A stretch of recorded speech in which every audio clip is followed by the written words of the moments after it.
Welcome to Bad and Desi, the podcast where we unpack life between cultures.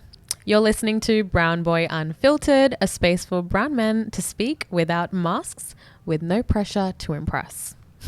Today's guest is someone who doesn't just chase meaning, he builds it. Rohan is a father, a filmmaker, a traveler, and a multi-brand creative entrepreneur. He's someone who runs towards experience, whether that's backpacking across continents with nothing but a couch to sleep on, or building a legacy service to help families preserve the stories of their elders. He currently leads 3 creative businesses, and his latest project is rooted in memory, capturing the lives, the lessons, and love stories of our parents and grandparents on film before those moments disappear. Welcome, Rohan, and thank you so much for being here. Thanks for having me. And before we kick off, if I were to ever have a Tinder bio, I'm using all of that. That is the most impressive introduction I've ever had. That was pretty good. So thank you. I saw you thoughtful. Get a little bit, stronger when I said that. I did. The chest was out. I was told Nish would add her twist to it. So Very impressive. Always. Rohan, I've already introduced yourself. Now your turn. How would you describe Rohan? Who are you? I am a very curious, open-minded, experience seeker. In one sentence, that's how I define myself. Mm-hmm. My daily journey and objective when I do rise every day is to try and learn something new every day, to try and see the world through my children's eyes. That's been a big focus of my life in the last 6 years or so. And generally try and be the most content version of myself. Not the best version, the most content version. I find the pressure of being the best version of yourself can weigh you down if you were to pursue it on a continuous basis. So I instead choose to pursue to be the most content version of myself. I absolutely love that. Now, that's a really wise place to be. I feel like you've gone through some life experiences to be able to perceive life like this. What do you think has been the biggest event or events that have shaped who you are today?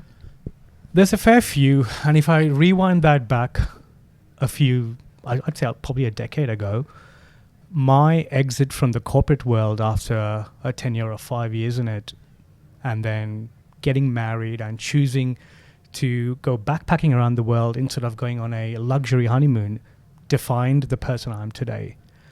One thing led to another. So the travel kicked off with us choosing to go to South America, a destination that wasn't amongst people's Instagrammable list. This is well before Instagram, by the way. Yeah. So 2010, Instagram wasn't a thing. Facebook was still all about posting on each other's walls. MySpace? Well, MySpace? No, I don't think I use MySpace. I'm not that old, but thank you. I think Facebook. Let's just stick to Facebook and Lonely Planet, the era of the Lonely Planet guidebooks. And I used a tool called couch surfing, which some of you might know about, and is not very often used these days, but was a big thing back in the late 2000s. In the early 2010s, I'd say. I stumbled upon it during our honeymoon when we met a traveler at a pub, and she was like, "Hey, have you tried couch surfing?" I'm like, "What is it? Do you sit on someone's couch?" No, you just it was before Airbnb became the paid service it is. So think of Airbnb back in its initial founder days, where you had a spare couch in your house and you rent it out for someone to stay on it. That is couch surfing. Like a physical couch? It could be a physical sofa bed. It could be a spare room you have in your house. Yeah. It could be an entire home. If it's the spectrum of it is just massive, right? Mostly it tends to be a spare couch in the house that you tend to sleep on. And look, Deepa, my wife, and I, we chose to embark on an adventure around the world, sleeping on people's couches and then experiencing their worlds through their eyes and their daily adventures. So it was foundational to our travels. You did this instead of the honeymoon? No, this is after the honeymoon. So the honeymoon was a short 5-week period where we backpacked across South America. We came back, quit our day jobs, and then we set out on a 12-month adventure around the world, again going back to South America and then traversing through Central America, Europe, and Southeastern Africa, which eventually ended up being longer than a 12-month period. We ended up doing it for about 25 months. And you were working during this time? No. And one of the reasons we didn't need to work was couch surfing. It was a free service. You log on to a website, you find someone, you find a host in a city. They have references. So for those who are, on the more cautious side than I am, you look at the references, they seem decent, no psychotic serial killers. So you'd write them a request saying, hey, look, this is who I am, this is what I bring to the table, and they'd be like, cool, this is welcome to our city, and if you're happy to spend the next 3 to 4 days with us, we'd gladly show you around. And we got to see all the non-touristy stuff, eat at all the non-touristy places, basically live life like a local. Which was treasured and which was free. Yeah. So there was no upper limit to how long we could do this for, which is why we continued doing it at that time for 2 years. Yeah, I wouldn't say no to that. That sounds amazing. 25 months, did you say? 25 months. It's incredible. What are some things that you learned from that experience of 25 months of not living in the traditional 9-to-5 corporate life that a lot of us are stuck into? What are some lessons and, perceptions that you've experienced from those 25 months that shaped who you are? Sure. So going back to what I said earlier, my pursuit of being the most content version of myself, having traveled across, I guess, over 100 cities, thousands of small towns and villages, my observation on what makes someone happy or content was very different to what I thought of it initially during my life here in Australia and in the Middle East, which is where I grew up. I always thought you had to pursue a path that defined you as a successful professional. You had to have assets, you had to have materialistic possessions to be viewed by society as someone who's successful. Whereas when you go traveling around and you come across a remote fishing village, you see the guys over there just happy, just, getting out, doing their job, getting into doing something they truly love, come back, sharing a meal with their community, with their close family and friends, and going to bed and rinse and repeating the very next day. My idea of what it required to be happy and the ways that could be manifested changed significantly during my travels. So that was the first thing. My second observation was the places and countries that I hadn't been to, South America being one, Africa, the African continent being one as well. I didn't know the kind of people to expect out there, but after traveling slow, traveling through people's houses, you really realize we're all the same. Our cultures are very similar. It's way more similar than you'd think. And it was a discovery, not just for me, but even those people we came across in our travels. We'd realize we're so similar. Like especially the Latino culture, we see a stereotypical version of it painted on social media these days, and you're in our mainstream movies, but at the ground level, you realize it's very similar to our brown culture. Yeah. They like to celebrate with song and dance. They like to celebrate with big festivals, and it's remarkable. It's remarkable how similar we are. Yeah. We're all one at the end of the day. We all came from one place. We just went and developed our new sort of systems, processes, religion, cultures. And it's great that you've actually been in the middle of all of that and actually take learnings from the ground. Where we, from here, when we look at different countries, we have a perception that is painted online. So you've got a really wealth of true cultural experience that you can share to the world. Yeah, and in times like today, as I was driving up to this podcast and opening up the news headlines today and watching attacks in the Middle East and just a state of disarray that the world is in, I just wish more people, and I would always advocate rather for our world leaders, before them being sworn into a position of power, spend time traveling the world, spend time understanding the people that they govern, understand the similarities they share. My opinion is, I think the world would see a more semblance of peace if our leaders took some time away rather before coming into politics to go travel the world and discover it for themselves. The level of empathy that they'd show, I believe, would be a lot more than what is on display today. Yeah, that's a really interesting take. I think it's very relatable to what's happening right now. And as I said, you bring a very strong perspective of cultural experience to shape life events world events in a different perspective. Going back to something you were saying earlier about the meaning of success, how has that shifted for you now that you've gone and experienced, life in different countries? What does success mean through your experiences? That's a great question. And it's something I have dwelled upon in recent years, given the different phases of my life I've been traversing through. Prior to starting a family, for me, success and joy was defined by the freedom to choose to do what I want to do at any given point of time, the ability to travel to many countries, the ability to drop things at a moment's notice, and choose to just walk away from everything and choose to pursue those many holidays that we all aspire to. I thought that truly defines success. Whereas now, after starting a family, success to me lies in the strength of my relationships,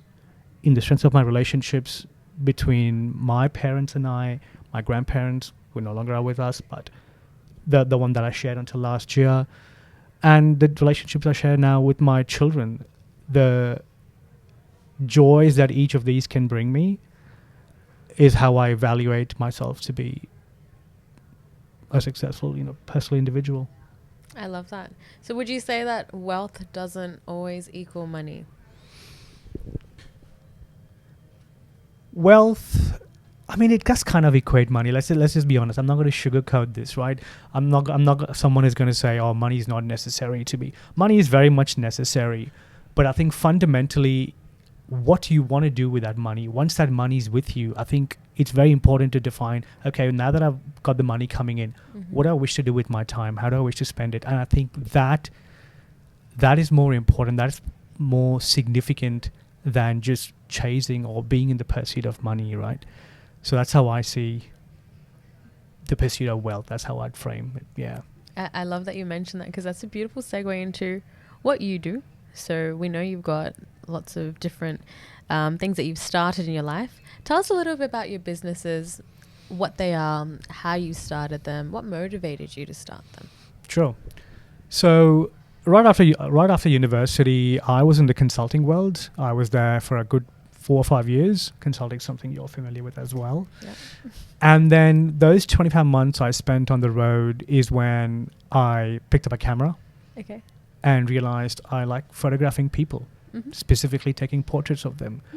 And Humans of New York was a big thing back then. I don't know if you're too young to know what Humans of New York is, but Humans of New York is where I think there's an American photographer walking the streets of New York, taking portraits, approaching strangers, requesting to take a portrait of them, and then spending 20 or 30 minutes with them, just listening to their story.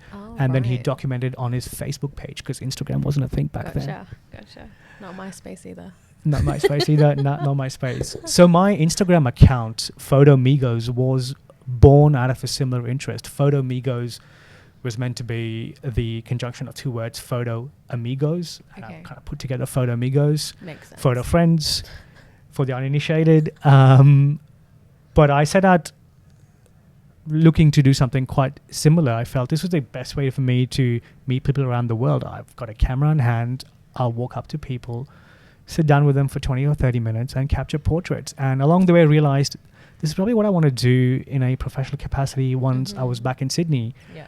And out of that, Stuck in a Moment was born, my wedding photography business, which was founded in 2011. And out of and then that eventually evolved into me offering wedding films as well. And even today, I think what me and my team we're known for is being able to sit across the table and listen to our couples that we film and photograph, and then tell their story meaningfully and in a relevant fashion, rather than use all our little trends and gimmicks that we tend to see today. Yeah.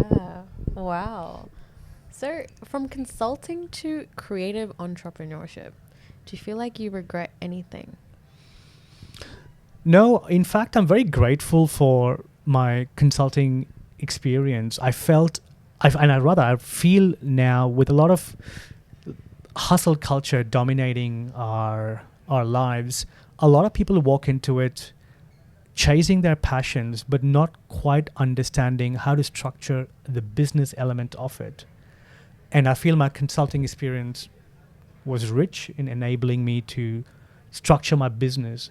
As an example, when I talk to young hustlers today, my first question is, do you know how much money you make?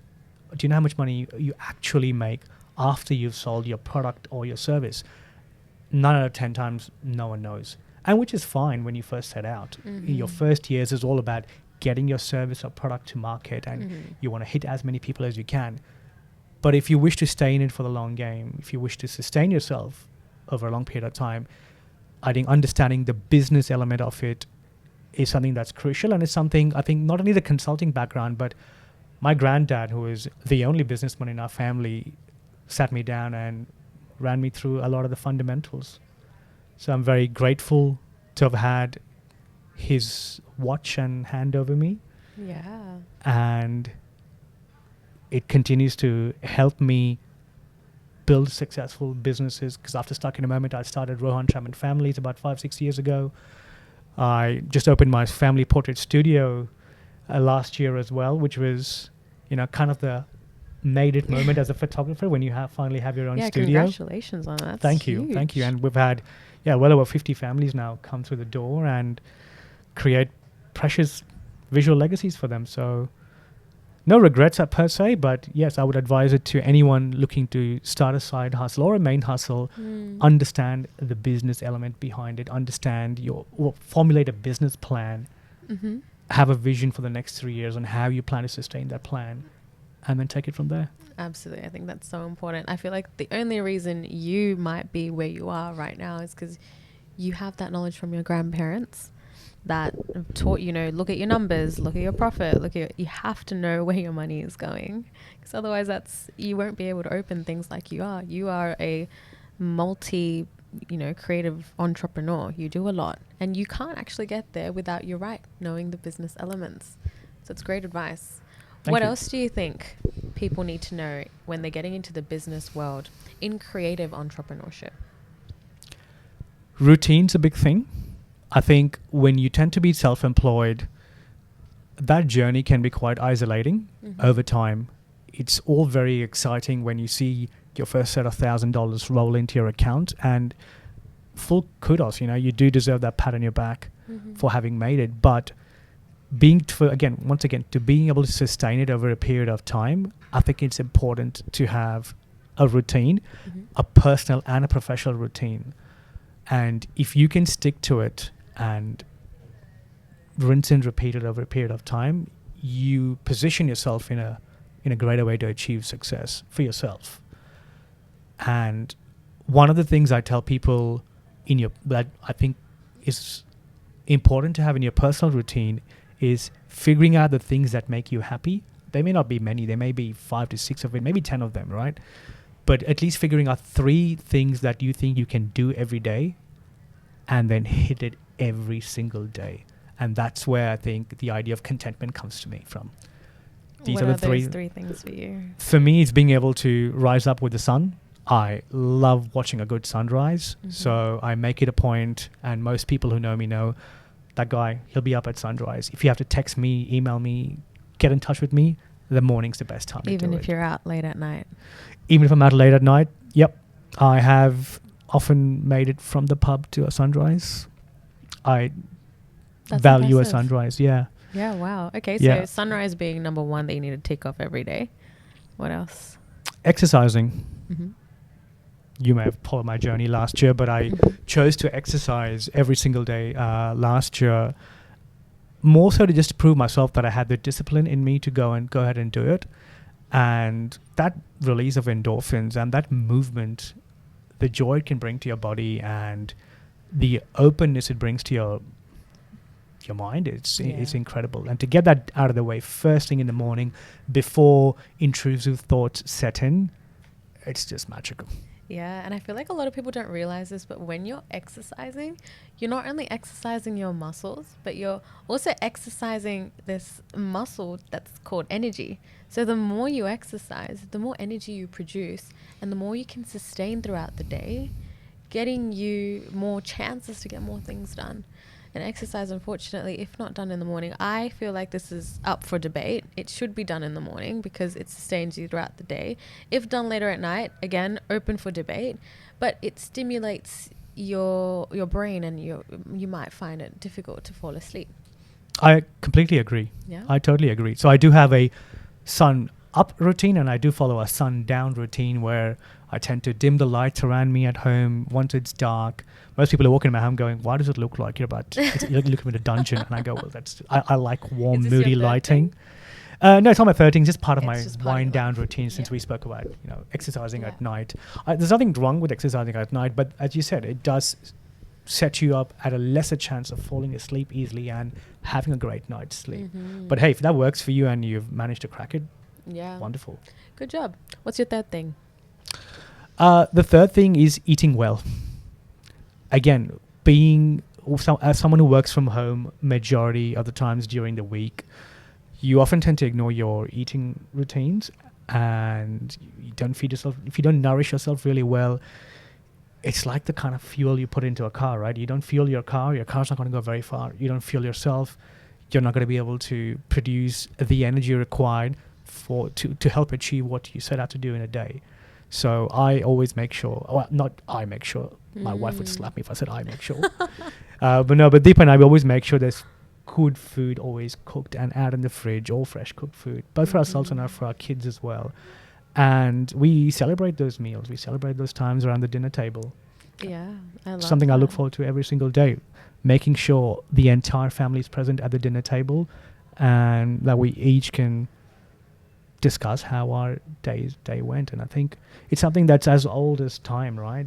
Sitting together at the dinner table, which a lot of us, I guess, over time just tend to put it away from our routines, but I try and imbibe it as much as I can into our lives. Absolutely. I think that busy lifestyle ends up being that excuse to push away important moments like that, when you're all about important moments, capturing those. The three elements that you talked about actually say a lot about, they're all about energy, by the way.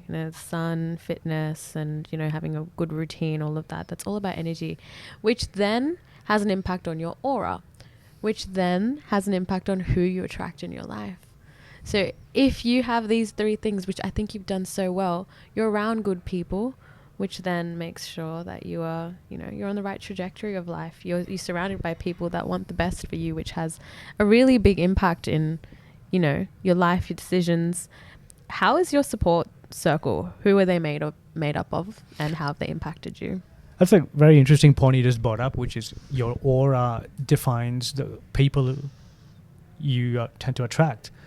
I have another spin on it, which I tend to say is you are the sum of the top 5 people in your life. Mm-hmm. We all are, at the end of the day, an amalgamation of our experiences and the impact that people have had in our life. So my personal support crew, I often break it down into little silos. Okay. So family obviously comes number 1, because when all else fails, you will always know family has your back to lift you up, to ground you, to keep it real. Even if we are up in the clouds, they know how to bring you back down to earth. So family's always been fundamental with that. And then I just believe in having a set of maybe 2 or 3 really good friends, preferably of both genders. So you always catch the perspective of, get a holistic perspective rather than just a very gender-biased statement. Yeah. Interesting. And I've always been known someone to have a healthy set of boyfriends and a healthy set of girlfriends. Mm-hmm. It's helped shape my business in a big way. At the end of the day, I work with couples. I work with the bride, but I also work with the groom. Mm-hmm. But it shaped my ability to influence and interact well with the groom as well, along with the bride. Having good friends across both sexes as I shape that. Yeah. That's beautiful. Do you feel like your friends have influenced you into opening up any of the businesses that you have? My granddad probably was the biggest influence, because he was the only one in our family who ran a business, so he was the number 1 influence. Other than that, I think the influence for me to open my business came from my travels. I met a lot of entrepreneurs along those 25 months, as you can imagine. Every day was about meeting 25 new people, right? And you'd come across people running wonderful businesses and interesting businesses. And I was convinced that when I got back from my travels, I didn't need to follow a tried and tested path, and that I was someone who always sought out adventure and had a good appetite for risk, which then had me, pursuing my creative interests. Travel sounds like it completely changed the trajectory of your life. Those 25. I am not the person I was. I do not recognize the person rather I was. I acknowledge the person I was, but I do not relate in any which way to the person I was 15, 20 years ago. Yeah. What advice would you have for someone in their maybe like late 20s, early 30s that are putting travel off because they just want to wait for the right time, the right finances, which is, I think, a lot of us in this age bracket, they're obviously struggling, but they want to travel. What advice would you have for them based on your experiences? Push the limits of your comfort zones is what I say. The older you grow, your appetite for change, your appetite for risk will dramatically reduce. It's only natural. It's reduced in me. I know for a fact, I can speak for myself, and I can tell you I am not as adventurous or as much of a risk taker as I once was before. So when you are in your 20s, the world's at your feet. It's not just a saying, it truly is. So you will also not realize what your limits are till you push and find out. You may end up in a couple of uncomfortable situations, but those experiences will then define you and help you carve your path ahead, because you now know what your limits are. So when you're young, just take on everything, because you have your entire life to make up for it. Yeah. I love that. I think that whole point about uncomfortability, is that a word? I'm not sure. It's so important for people to start being comfortable with uncomfortability, because you just don't know what happens as soon as you force yourself in something that's scaring you. You don't know what you get out of that. Like, for example, public speaking for me, huge uncomfortable situation, but I seek I would never have known. opportunities. Oh my God, yes. If you notice my knees, they're always shaking. But I put myself in a position where I will find opportunities that make me uncomfortable, because you don't know what's on the other side of that. And has travel shaped you in a similar way? Travel, and in a large way, actually, my professional experiences. And this is something I hear from the people in my team, both the guys and the girls who work with me. They all have day jobs, and on weekends or on weeknights they come and shoot weddings and events with me, and they tell me how much of an impact their professional lives and their day jobs have, and how much they take from these weddings, from the ability to walk up to strangers or have a camera and take photos and talk to large groups of people. It opens you up in a way nothing else can. So I find myself, even now, when I go out in public and if I need to address a large group of people, I often just think of it as if I'm at a wedding again. I'm like, oi, all of you, listen to me, get in line now. And that fear just vanishes. So I'd say my professional experiences have shaped me in a huge way to get rid of a lot of fears and set everything aside and remove that fear of judgment, which tends to really paralyze a lot of us. I have never been someone who's paid much attention to how people view or judge me.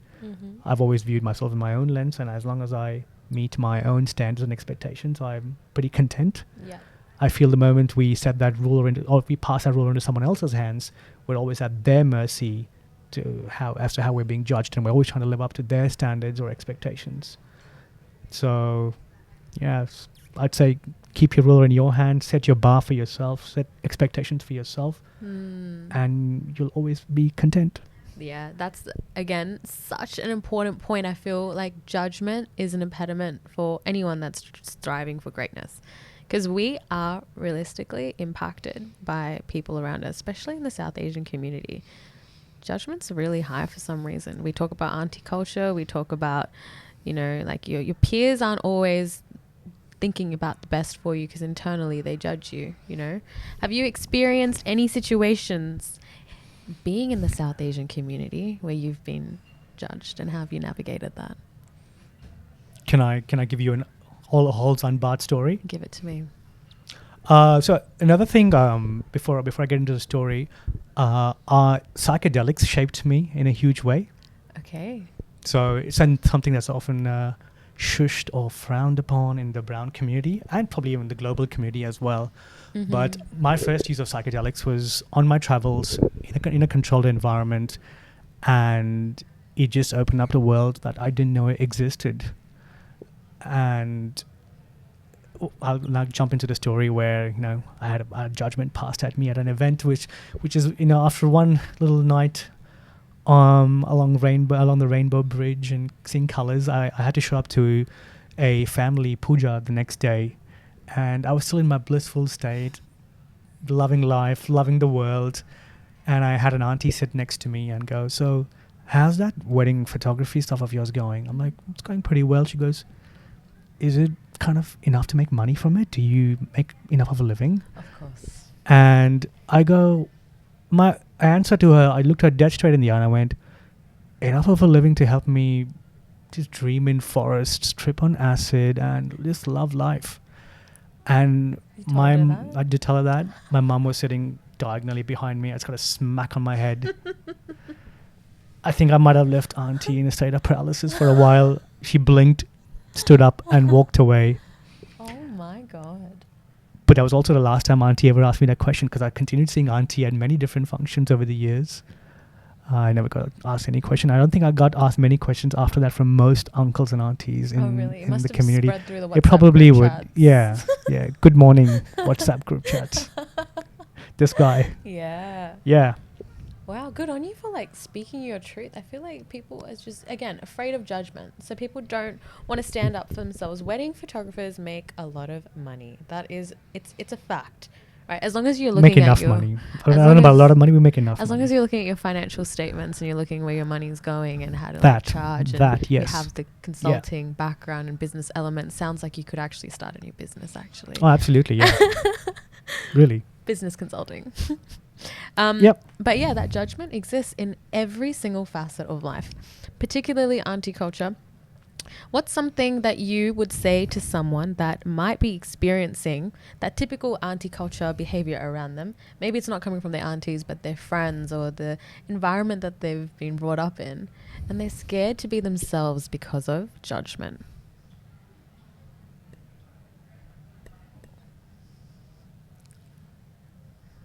I'd say find a peer you can relate to, and that peer could be in your family or outside of your family. Mm-hmm. But find a peer or a mentor and express yourself wholeheartedly to that person, and see how you then feel about yourself after that conversation or interaction.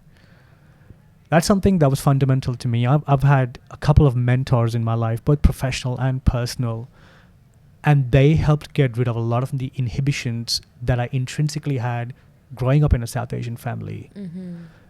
Both my mentors were non-South Asian, so that probably helped in a big way as well. That makes sense. Yeah. They peeled layers, from my eyes that I did not know existed, a world again, or thoughts or things that I could do or abilities that I didn't know I had or could shape.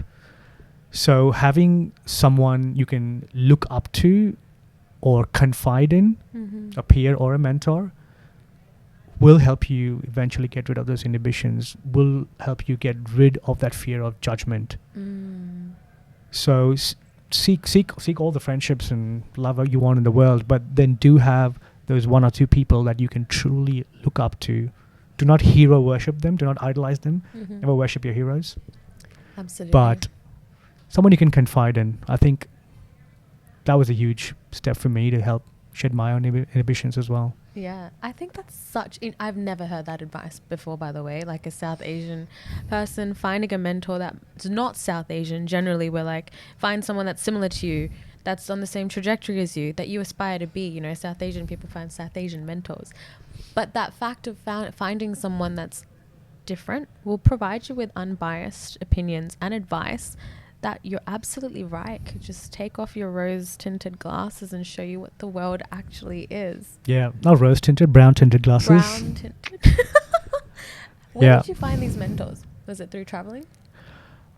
No, funnily enough, during my consulting world. Okay. Yeah, during my time in the consulting world, one of them just happened to be the boss I worked for, who's actually now my best mate and my mentor, Amazing. and who is someone who also inspired me to dress as Batman, because I don't think I covered that part. I did dress up as Batman when I quit the consulting world. I used to work for a company called Accenture, and I chose to resign dressed in a Batman suit because at that time, 2010, the Batman trilogy movies were coming out, and one of the lines Batman did, and I always stand by this, is if you wish to bring change and if you wish to convince a large audience of your intentions, do it with theatrics. Bring a lot of theatrics into how you do it. Make a statement using theatrics. Dramatize it, like this microphone we are, in the biggest way possible. So I chose to dress up in a Batman suit when I quit the corporate world, and that opened many doors, burnt a few bridges in the corporate world, but opened many other doors. A very different brand that you're putting out there from Accenture, did you say? From Accenture, yeah. So were you just wearing Batman costume just on the daily, or? No, this is when I resigned. I chose to walk into work dressed in a Batman suit, Okay. walked into my manager's office, and when I was like, I'm resigning, and they at first obviously had no idea who this was because I was in a full mask and Batman suit. And they were like, who the fuck is this? I go, I'm Batman. And that was it. Security obviously did throw me out.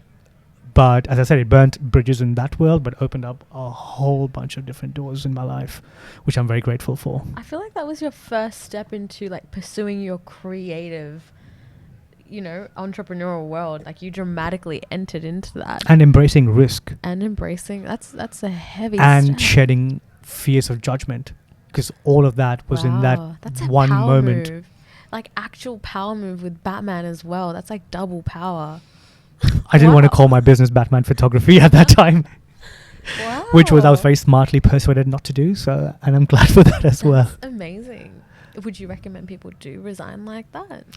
I mean, whoever your superhero is, my favorite superhero has always been Batman. So yeah, look, or you could just be yourself, but dramatize it. If you want to bring change, give it all you want. Make it powerful. I don't think you can make change or bring about change in your own life by just slowly pursuing it or gently nudging it. Break doors down is my advice. Is to smash doors down, and then once you're through that, the whole world's out there for you to explore and figure out. Massive and immediate action. I love that. Yeah. That's amazing. I also want to talk to you about the latest venture that you have opened.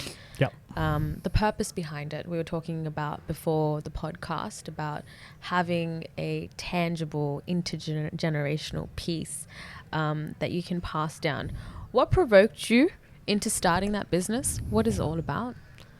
Tell the audience. I'm going to sound a bit repetitive here, but once again, my grandfather.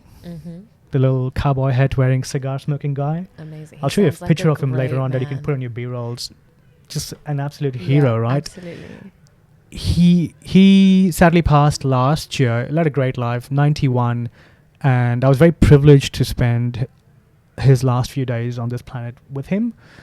And I sat across the table with him one day at breakfast, and I had my little point and shoot camera, which I just put on there, and I just kind of hit record. And like we're sitting across here, the table here as well, I started asking him about what his life in his early childhood and teenage years was like. Because how often do you ever hear that? I don't think any of us walk up to our grandparents and go, what were your dreams like as a boy? What was your life like as a boy, right? And again, coming from India, where the 30s and the 40s was dominated by the British Raj, I was fascinated to know what life was under the British Raj. And my granddad started spelling out secrets that my mum, his daughter, and my uncle, the son, had no idea about. My granddad was a smuggler. He used to smuggle electronic goods because the British would not allow Indians access to transistors and radios back then. So what a badass. just gangster, Love just him. outright gangster, yeah. And as a result of that conversation I had, I recorded him for over a period of 3 hours where he continued to share stories through every decade, through the 30s, the 40s, the 50s, the 70s, etc. Right? And I went, this is probably going to be my most treasured memory of him. And I was just lucky that I just chose to hit record on my little camera at that time. And I still have these videos, and they're very much a family heirloom for us, for all of us in the family. And I went, if I can offer this as a service for other families, I just saw true value in it right away.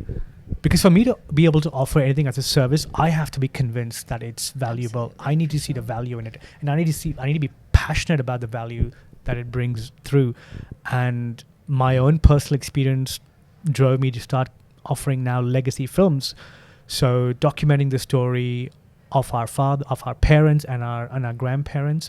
Because let's be honest, those of us from South Asian backgrounds, our families have been through a lot to get you and I to here.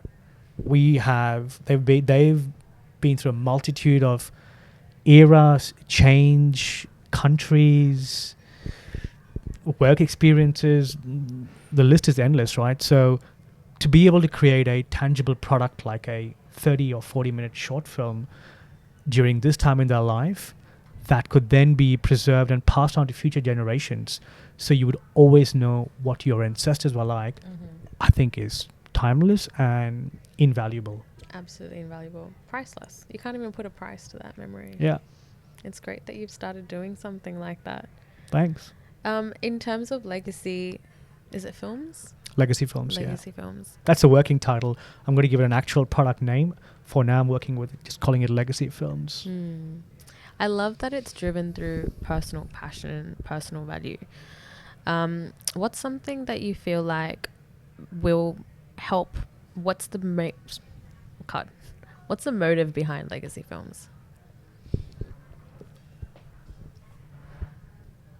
To showcase what the lives of your elders was like. You'll be amazed at how many similarities you might find with your parents and your grandparents once you dig in and find out what their dreams and aspirations were. We might have today, as grown adults, conflicts with our parents and go, "Oh, you probably don't get what I'm trying to say," and we're from different eras and different generations. Whereas these films will offer you an insight, and it's not just a film; it's the experience of creating that film, which is done through long drawn interviews, deep and profound questions that will, like in the case of my granddad, draw out aspects of your parents and your grands that you probably weren't aware of, and that then you will then draw similarities with and realize how much in tune you really are with your parents and your grands. So there's a few different facets that I see where these legacy films will be priceless. Another example being when, hopefully we don't all have to go through this, but we really will do eventually, which is when our parents are in the last decade of their life and you choose to look upon what they once were in their most able state of their lives, these legacy films will be a tangible memory and a tangible product to look back upon, and something that will only grow in value over time. That's amazing. I haven't heard of anyone doing that before. I think you're providing a lot of value to the world, which is very empowering. We've talked about a lot of things today, Rohan. We've talked about travel. We've talked about what leaders should know about. We've talked about judgment. And obviously we've talked about being a creative entrepreneur and what has shaped you. Now, there's a lot of advice that you can give to our audience because of the wealth of experiences that you've had. But particularly for someone in their late 20s that wants to pursue the best version of themselves, which is something that you pride yourself in doing or aiming to do, what's some advice you'd give to them? Be true to yourself. It's your youth where you tend to be influenced by your peers, rightfully so. You the opportunities that you come across, the people you come across, it's going to peak in your 20s and your 30s and will only start slowing down in your 40s and your 50s. So while you're at this peak and you have this rush of new experiences and a rush of new people that you come across, it can be very easy to be influenced and think you need to carry yourself in a certain way or follow a certain career path or just tick boxes that you believe society requires of you. But if you can breathe true to yourself, you will always look back upon your youth as a treasured time in your life. Because a lot of us, when you talk to people in their late 30s or their early 40s, they often have this tinge of regret about not maximizing their youth or not, making the most of their youth. And I think a large part of it comes from them not just truly doing or being who they wanted to be at that time, due to many reasons. Mm-hmm. But if you can make small steps towards just being true to yourself, I think you will position yourself in a great way to then building upon it in the later years of your life. I love that. I also love the fact that you brought up the 3 components of life that you need to tick off every day, which I feel like would make a massive difference in contributing to you maximizing your youth. Apart from doing things like having a routine life and maximizing, your everyday life, what's something else that someone can do right now so one day when they get their legacy film made from you, they look back at it and they say, wow, like I really lived that life? Spending time fostering meaningful relationships. Because what else is life apart from a whole bunch of shared experiences with the people you value and the people you treasure? So spend time fostering and sustaining those relationships. Put value on quantity over quality when it comes to your peer circle. And you truly will then have a whole wealth of memories to reflect back upon. Beautiful. Rohan, I feel like I have a lot that I want to learn from you. We don't have that much time on this podcast, so we're going to have to wrap up. However, I will be talking to you about all your stories after. Welcome. Thank you so much for joining. Thanks for having me. Much. Very grateful to be here, actually, yeah. If someone wants to learn a little bit more about your story, your life, where can they find you? So I have 4 Instagram accounts. Photo Amigos is my personal one, where I share journeys about my running, my family life, etc. Stuck in a Moment is my wedding Instagram handle. Rohan Traman Families is my family portraits and legacy films Instagram handle. And Gully 9 is my commercial videography handle. Wow. Yeah. So lots of ways to contact you. There's a fair few ways, but if you just Google Rohan Traman, you'll find a number for me online. Feel free to stalk me. Yeah, he's great to stalk. You've got some really funny content online, actually. You're great to stalk. Anyway, we've got to end it there. Thank you so much for having joining. me. Thank you. And thank you all for joining today. Please like, follow, and subscribe. See you soon.